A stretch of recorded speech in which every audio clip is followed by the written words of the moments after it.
Bible Presentation 2014 by Ivahnna Espinosa. The passage that I chose to do for my project is 1 Kings 17 through 19. Instead of reading all the passages, I will be explaining short summaries for each chapter. The first passage is 1 Kings 17. Elijah announces a great drought. In this passage, Elijah announces that there will not be dew or rain for the next few days until he declares that there will be dew or rain.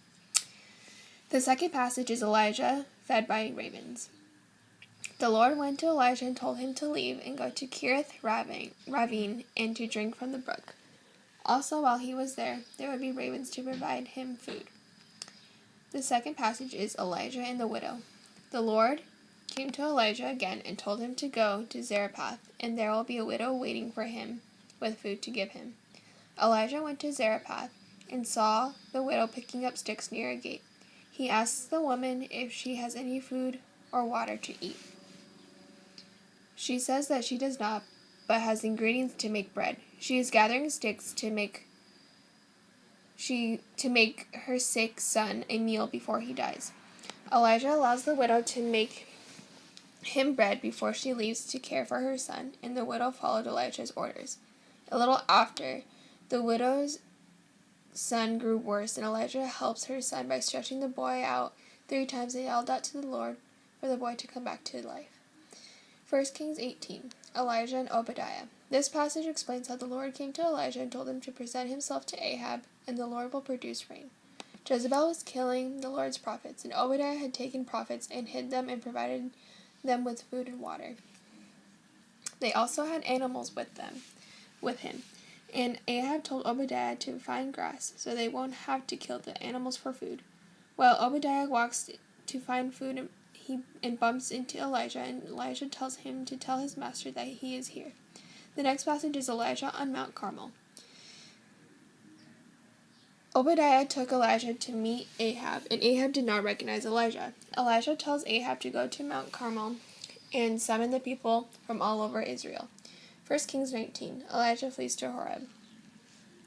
This passage explains how Ahab told Jezebel all the things that Elijah did, which was killing all the prophets. Jezebel told Elijah that she will kill him. Elijah runs away, and an angel helps him get back on his feet and tells him to go to the Lord at Horeb.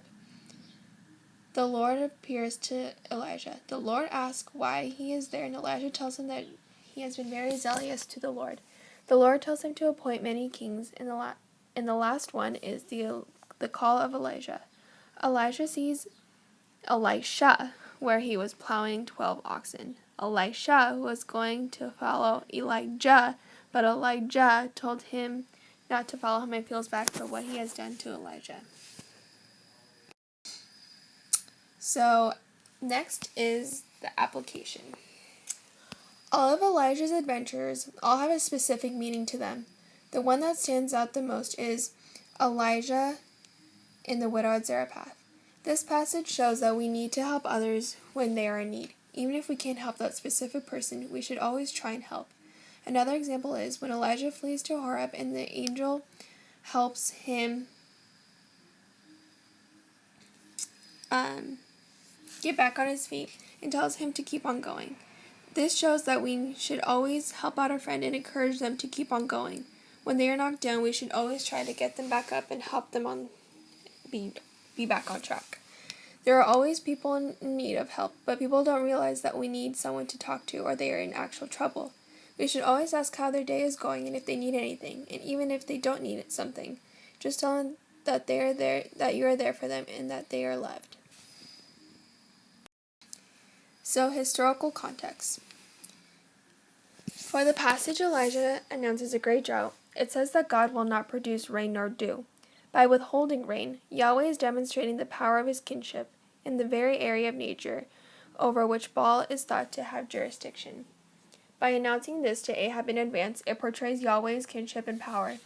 For the passage, Elijah fed by ravens, it explains how ravens like to settle down in rocky areas, and also their habit of strong excess food is in rocky crages worked to Elijah's benefit. He could observe where they put the food and retrieve it. Ravens also eat a lot of fruit such as dates. Zarephath is located near the Mediterranean Sea. The town is between Tyre and Sidon. Zarephath was listed as a harbor city in the 13th century BC. Zarephath was a growing manufacturing and industrial center. So in the passage Elijah and the widow at Zarephath, widows are treated very differently. Since widows were defenseless and could not protect themselves and were getting help from charity in order to survive, they needed to be protected by the law. Since a widow had no inheritance rights, special provisions were typically made for them under the law, allowing them to glean in harvested fields and protecting them from the oppressed. Throughout 1 Kings 18, Elijah and Obadiah. Obadiah has one of the top positions in the administration. Since he had a really good high position in the administration, it later became similar to a prime minister. It is likely that Mount Carmel, south of the modern port of Hafia, had long served as a boundary between Israel and Phoenicia, and was, like many mountains, considered a sacred site. It is also identified as a holy mountain. Chapter 19, Elijah flees to Horeb, has some interesting information about the locations that the passage indicates. Beersheba is located in Negev at Tel Sibah, and Horeb is another name for Mount Sinai.